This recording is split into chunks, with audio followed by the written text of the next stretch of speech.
የጠፋው ጌጣጌጥ እኮ በጣም ውድ ነው ዳጣ። አውቃለሁ ዱርዬ ነው፣ ግን የኔ ጥፋት አይደለም። ሌባ ነበር። ከሰው አንገት ላይ ጩባ ምናምን ነጥቅ ነበር። ኪስም ማስደነግጥ ነበር። ብር ሞባይል ሰርቅ ነበር። ልክ እንዳልሰራው አውቃለሁ። ግን ደግሞ ይህን የማደርገው ለመኖር ብዬ ነው። ምክንያቱም የምበላው ስለሌለኝ ነው። እኔ ሰው ነው የራበኝ፣ ሰው ነው የራበኝ። የኔ ልጅ እንደዚህም አይሆንም። የኔ ልጅ ነው ያልከው?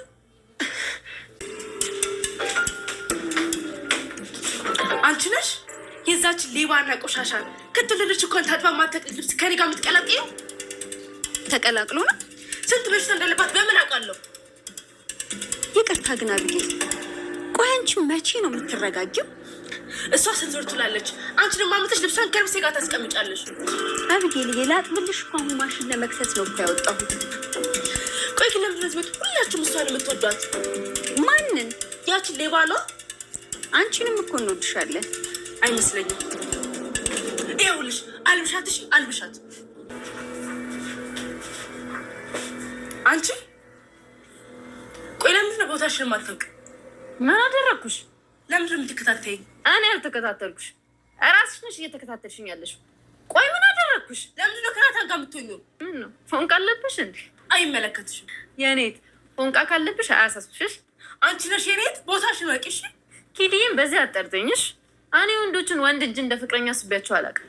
ፎንቃ ካለብሽ ግን ተፍተፍ ብዬ ጀነጅንልሻለሁ። አንቺ ትንሽ እኔ አቀቶኝ አንቺ ጀነጅንልኝ። ማን ታላቅ ማን ታናሽ እንደሆነ እስኪታወቅ ድረስ እንድትመጭኝ ያልፈቀድልሽ። እንዴ እናንተ ምንድን ነው? ዳጣዬ እንኳን ደስ አላችሁ። ዳጣ እንግዲህ እውነቱ ወጥቶላት ዛሬ እሷንም እንደገና ይቅርታ ተባለች። ነገር ግን አቤገር ዛሬም ላይ የሰራችውን ስራ ለመደበቅ ዳጣ ናት ቦርሳ ውስጥ የከተተችው በማለት አሁንም አባትና እናቷን ለማዋሸት እየሞከረች ነው፣ ለማታለል እየሞከረች ነው። አሰላሙ አለይኩም ወራህመቱላሂ ወበረካቱ። ውድና የተከበራችሁ ቻናሌ ቤተሰቦች እንዴት ናችሁ? ደህና ናችሁ? ሁሉ ሰላም? እኔ ጋር አልሐምዱሊላህ ሁሉ ነገር ሰላም ነው። እናንተም ጋር ሰላም እንደሆነ ተስፋ አለኝ። እንግዲህ ዛሬም ዳጣ ክፍል 6ን ይዤላችሁ መጥቻለሁ ማለት ነው። ቪዲዮውን እንደምትወዱት ተስፋ አለኝ። እንዲሁም ከወደዳችሁ ደግሞ ሀሳብ አስተያየታችሁን በኮመንት አስቀምጡልኝ ማለት ነው። ቪዲዮውን ስትጀምሩ ላይክ አድርጉ። እንዲሁም ለቤት አዲስ የሆናችሁ ሰብስክራይብ በማድረግ ሁሌም የምለቀው ቪዲዮ እንዲደርሳችሁ የደወል ምልክቷን መጫናችሁን እንዳትረሱ ማለት ነው። እንግዲህ እንደምታውቁት በክፍል 5 ላይ ዳጣ ወርቅ ሰርቀሻል በማለት የእናቷ የወይዘሮ ማርታ ወርቁና ጌጣጌጦች ሰርቀሻል ብለው በጣም ሲወነጅሏት እንደነበረ እሷን በጣም ግራ በመጋባት ምን እንደሆነ እንኳን ባላወቀችው ነገር ከናታን ጋር ሱቅ ሄደው ሲመጡ አንቃ በመያዝ ወይዘሮ ማርታ እቃ ጠፍቶኛል፣ ከአንቺ ውጭ እዚህ ቤት ውስጥ ማንም እንግዳ የለም፣ እስከ ዛሬ ምንም የተፈጠረ የለም በማለት እችን ልጅ ለማነቅ ብዙ ታግለው ነበረ። ነገር ግን ያው አባቷም ወይዘሮ ደረጀም ስለነበሩ አስጥለዋት እች ልጅ ቀስ ብለን ጠይቃታለን በማለት አቶ ደረጀም በማረጋጋት ማርታን ወይዘሮ ማርታንም እንዲሁም ዳጣንም በማረጋጋት ሲጠይቋት ነበረ። ዳጣ ግን በጣም እያለቀሰች እኔ ሰው ነው እንጂ ራበኝ፣ እንደዚህ አይነት ነገር አላደርግም፣ ከዚህ በፊት አደርግ ነበረ፣ ምክንያቱም እምበላው ስለሌለኝ ሰው ስለሌለኝ ያው ለመኖር ብዬ እንደዚህ አይነት ስራዎች ሌብነቶች ምናምን አደርግ ነበረ። ነገር ግን ከነ ብሩክ ከተገናኘው በኋላ ምንም አይነት ነገር እንደዚህ አይነት ነገር ትቻለው። አሁንም ቢሆን ሰው ነው እንጂ ራበኝ፣ ሌብነት አራበኝም፣ ሌብነት አልፈልግም፣ እኔ ሰው ፈልጌ ቤተሰብ ፈልጌ ነው የመጣሁት በማለት ለአቶ አባቷ ደረጀን ስትነግረው አባቷም እንግዲህ አይዞሽ ልጅ በቃ በጣም አትበሳጭምም፣ ችግር የለውም በማለትም አረጋግተዋት ነበረ። በስተመጨረሻም ናታን እንግዲህ ውሃ ወርቁ የት እንዳለ ለዳጣና ለናታን እንደነገረቻቸው ከዛ ናታም ለአባታቸው ለአቶ ደረጀ በመናገር ቀስ ብለው እንዲፈልጉ እቤት ውስጥ አበጌ ክፍል ውስጥ እንዲፈልጉ ጠይቀው ነበረ።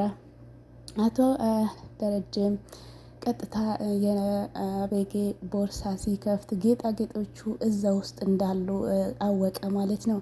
ከዛ በኋላ ወደ ክፍላቸው ወራሳቸው ክፍል በመውሰድ አበጌንም በመጥራት ነይ ቦርሳውን ክፈቺ በማለት ጠይቋት ነበረ። ነገር ግን ለመክፈት በጣም ፈራች። አባቷን በጣም ፈራፍራት። አባቷ ምን ያባትሽ ነኝ እንዳፈሪ ክፈቺ በማለት ቦርሳው ሲከፈት ጌጣጌጦቹ እንዳለ እዛ ውስጥ እንደሆኑ ነበር የምናውቀው ማለት ነው።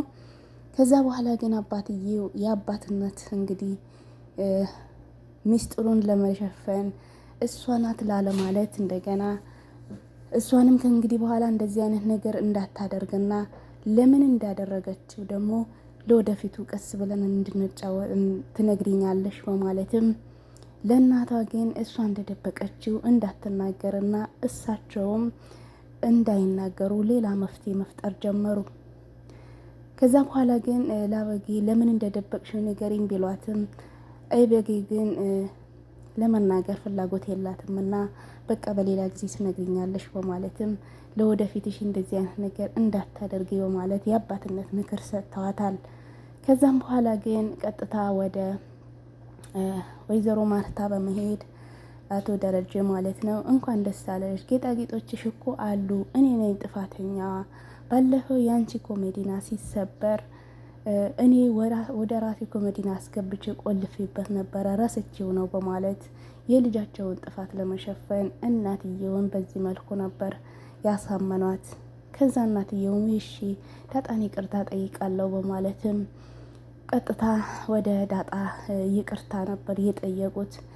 አባቷም ቁጭ ብሎ ለዳጣ ጠርቶ አበጌንም ተነሺና ለዳጣ ይቅርታ ጠይቂያ ስለጠረጠርናት በማለት ሲጠይቃቸው፣ ነገር ግን ሰማይ ተሸከም የተባለች አክል ነበረ ዳጣን ይቅርታ ለመጠየቅ የከበዳት። ያው በአባትየው ፊትም ስለሆነ ተነስታ ይቅርታ በማለትም ዳጣም እንግዲህ እንደ ልቡ ናት ችግር የለውም በማለት ይቅርታን ተቀብላለች ማለት ነው።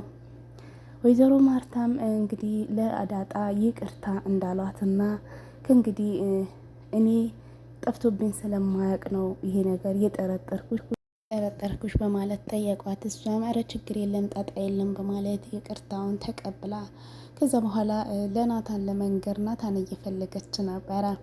ናታም እንግዲህ እንዳጋጣሚ ወደ ውጭ ወጥተው ስለነበረ አልተገናኙም እና ከዛ ከትንሽ ደቂቃዎች በኋላ ቡና ምናምን ሰላም ሰራተኛቷ ቡና ፍልታ ለዳጣ ውሰጂ ለእትዬ በማለት ቀጥታ ወደ እትዬ ቡናውን ተሸክማ መጣች ዳጣ። እትዬም በጣም ተገርመው በመሳቅ አንቺ ነሽ እንዲያፈላሽው ሲሏት ኧረ እኔ አላፈላሁም ሰላም ናት ውሰጂ ያለችኝ በማለት እዛ እትዬ ወይም ወይዘሮ ማርታ አጠገብ ቁጭ አለች። ከዛ በኋላ ግን እትዬ ማሚ ልበልሽ ወይ ስትላት አይ ማሚ እንኳን የሚሉኝ ልጆቼ ናቸው በማለት ጠየቀች አለች ወይዘሮ ማርቲ። ከዛ እሺ ማን ልበልሽ እኔ ሲላት ስትላት ዳጣ እትዬ በይኝ አለቻት። እሺ ናታን እኮ ልጅሽ አይደለም ለምንድን ነው እማዬ የሚልሽ ሲላት ችግር የለም የሱ ግን አንቺ እማዬ እንዳትይኝ እትዬ በይኝ በማለት እሺ ችግር የለውም በማለት ዳጣም ይህንን እንደተቀበለች እሺ ዳጣዬ ከእንግዲህ በኋላ እኛ ቤት እንዴት ነው ተመችቶሻል በማለትም ጠየቋት። አዎ ሁላችሁም ደስ ትላላችሁ በማለትም ዳጣ መልስ ሰጠች። እና በቃ ችግር የለም ናታን ክፍል ግን ሁለተኛ እንዳትገቢ በማለትም አስጠነቀቋት። ዳጣም እንግዲህ እሺ የረጣጣ የለውም በማለት ደቂቃዎች ሳትቆይ ወደ ናታን ክፍል በመግባት ከናታን ጋራ መጫወት ጀመሩ። ወይዘሮ አቶ አበጌም ምንድነው ወጣት አበጌሎንስም ቀጥታ ወደ እናቷ በመምጣት ብዙ ነገሮችን መዋሸት ጀመረች። ወርቁ እኮ ልጅ ወርቄ እኮ አገኘሁት እንኳን ደስ አለሽ ስትላት አባቴ ለመሸፋፈን ፈልጎ ነው እንጂ የወሰደችው እሷ ናት፣ ለምን እንደሚሸፍንላት አላቅም በማለትም እናቷን ለማዋሸት ሞከረች። እናትየውም ሁለተኛ እንደዚህ እንዳታረጊ አባትሽ አንቺ ከመወለዱ በፊት ነው ማቀው በማለት ከዛ በኋላ ግን እየተጫወቱ ዳጣ እኮ አሁን ናታን ክፍል ትሆናለች ብለው ስትል ኧረ ናታን ክፍል እንዳገኝ ብያታለሁ አትገባም ስትል እመኝኝ እዛ ነው ማገኛት እዛ ናት ነይ ካላመንሽኝ በማለት ቀጥታ ወደ ናታን ክፍል ሲሄዱ ዳጣና ናታን አበጌ እንደምትወደውና የሷ ስሜት ምን ያክል እንደሆነ እየጠየቀችው ነበረ። እሱም ናታን ግን እንደማይወዳት አበጌን እንደማይወዳትና እንዲሁም ከዳጣ ጋር ፎንቃ ያለው ይመስላልና አንቺስ እንዴት ነሽ ፍቅረኛ አለሽ ወይ በማለትም ጠየቃት።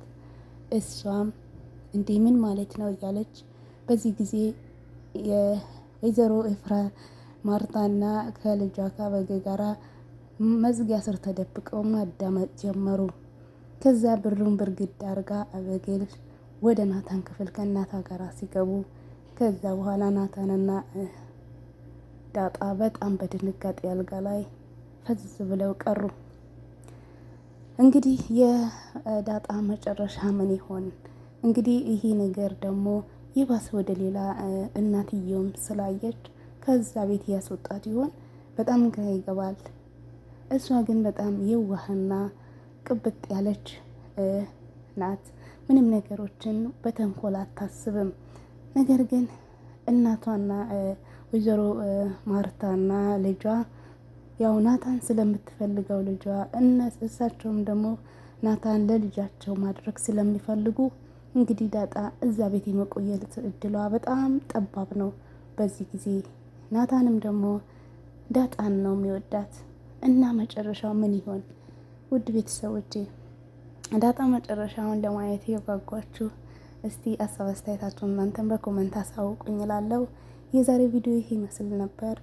መጨረሻቸውን ያሳየኝ እላለሁኝ። እንግዲህ በሌላ ቪዲዮ እስከምንገናኝ በያላችሁበት ሰላምና ጤና ብቻ እመኝላችኋለሁ። መልካም ቆይታ ይሁንላችሁ። ባይ ባይ።